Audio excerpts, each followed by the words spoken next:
nós vamos falar de um tema bem polêmico, porque muitas vezes as pessoas acham que aprendendo um software elas vão se tornar designers. E é aí que vocês se enganam. Sejam bem-vindos todos a esse canal de design, eu sou Dalto Silveira, o seu designer, e provavelmente você já é inscrito aqui. Se você não é, eu já te convido a se inscrever, né, ativar o sininho e, claro, dar aquele like bacana aí que ajuda a gente a continuar crescendo.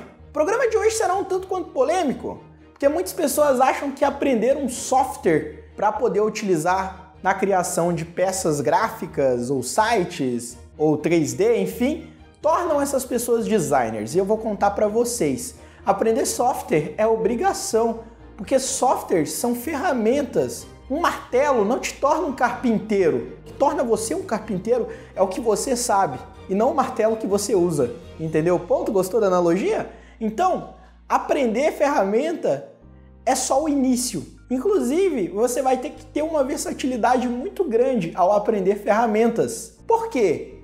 Porque muitas vezes você vai chegar num lugar que você conhece uma ferramenta, você conhece Illustrator, mas o pessoal só trabalha com Corel. Você conhece Vegas, mas o pessoal só trabalha com Premiere. Então você vai ter que ter a versatilidade. Existe uma expressão que a gente chama em design, que são profissionais micreiros. O que é o micreiro? O personagem micreiro é aquele personagem que aprendeu a usar ferramentas de design em um microcomputador.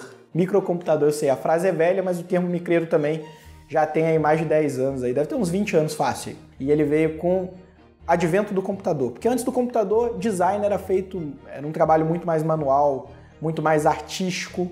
Então, os micreiros com o microcomputador, começou a surgirem os micreiros, que eram pessoas que conseguiam dominar a ferramenta, mas não dominavam a técnica de design. E aí saem aqueles trabalhos maravilhosos que vocês veem por aí, como amarelo em cima de branco, degradês terríveis, entre outros mau exemplos aí de design. Mas tá, vamos voltar a falar de ferramenta. Você deve estar se perguntando quais são as ferramentas que eu, designer, uso. Primeiro, depende.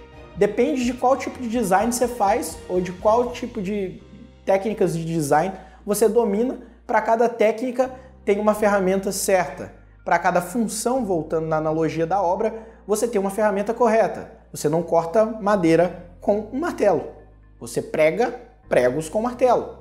Corta madeira com serrote. Mesma coisa se aplica no design. Vamos falar então de alguns exemplos de softwares e das aplicações desses softwares na indústria do design. Então vamos lá, os programas mais comuns em design gráfico, né, são Corel Draw, que no Brasil é muito popular. Normalmente os designers tendem a não gostar, porque justamente os micreiros tornaram esse software famoso aqui no Brasil. A gente tem o Adobe Illustrator, que é um software vetorial.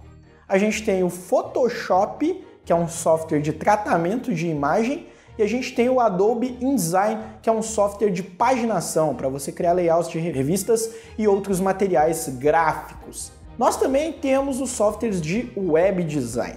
E os softwares de web design, que hoje estão em voga no mercado, seriam o Adobe XD, o InVision, o Sketch, o próprio Illustrator e o Photoshop. Na minha opinião, são softwares aí bastante difundidos para interface gráfica, para design de interface do usuário. Na parte de edição de vídeo também temos alguns softwares que são bastante mainstreams. Dentre os cross-plataforma, ou seja, que estão em todas as plataformas, eu poderia citar aqui o Adobe Premiere para poder editar. Porque ele funciona no Mac, funciona no Windows, não vai te dar dor de cabeça, certo? Nesse sentido. Mas a gente também tem o Final Cut para o Mac, que é excelente. Eu particularmente usava muito, parei de usar porque eu me vi tendo que editar em PC e em Mac, então era mais fácil aprender um só para não tumultuar muito a minha cabecinha. A gente também tem o Sony Vegas, que funciona no Windows. Ele tem uma curva de aprendizado relativamente mais simples que o Premiere e muitas vezes é a porta de entrada para o mercado de edição de vídeo. Também nós temos os programas de motion design, que é a parte de animação.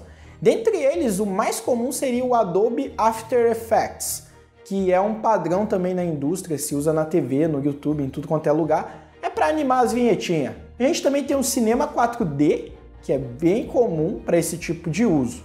E eu não tenho tanto conhecimento sobre motion, então eu vou me reservar a falar apenas desses dois. Nós também temos na parte de edição de código, porque muitas vezes se você é um web designer, você vai se deparar com código, então você vai precisar de um editor de código. Para Windows eu recomendo o Notepad++, isso mesmo. É um software bem bacana, é free e ele serve para editar código, tem abinhas, o código fica coloridinho, é bem fácil de aprender código no Notepad++.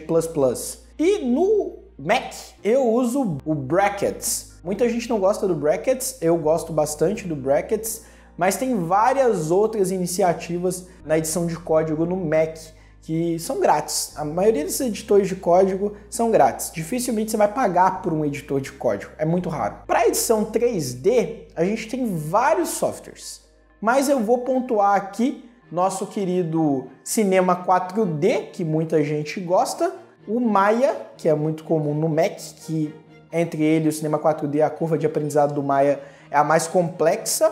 O 3D Max também, eu aprendi 3D Max na faculdade e não lembro muito bem porque eu sou muito ruim em 3D, mas enfim. A gente tem o Moodle, a gente tem o Blender, que é do mundo Linux, que tem umas animações bem legais com ele por aí. Mas, se você quer trabalhar com design, um padrão você vai notar em tudo que eu falei aqui. Existem dois softwares chaves. Quais são os softwares chave DS? Pelo amor de Deus, me fala, tô no desespero. Na minha opinião, os dois programas mais importantes que um designer tem que aprender são Adobe Illustrator e Adobe Photoshop. Isso mesmo, Adobe Illustrator e Adobe Photoshop. Adobe Illustrator, programa vetorial, você vai usar para poder criar logos, você vai usar para poder criar vinhetas, parte gráfica das vinhetas, você pode usar até para construir materiais gráficos com pouco texto, tá? E a gente tem o Adobe Photoshop, que é para tratamento de imagens, que pode ser para criação de interfaces em site. Eu particularmente ainda não migrei para o Adobe XD, que todo mundo está migrando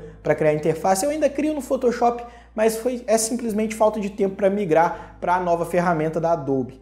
Anteriormente, inclusive, eu usava o Fireworks, que a Adobe matou. Então, basicamente, Illustrator mexe com imagens vetoriais, que são escalonáveis, que você pode esticar à vontade sem perder qualidade, e Photoshop com bitmap, que são as imagens que você já tem que criar num padrão grande, porque senão você vai distorcer as suas imagens. Então, resumindo é isso, aprenda primeiramente Photoshop, depois Illustrator, tem muito conteúdo na internet e é isso, pessoal. Eu vou agradecer vocês, espero que vocês tenham dado like, se inscrevido, coloca sua dúvida aí embaixo porque eu respondo, beleza?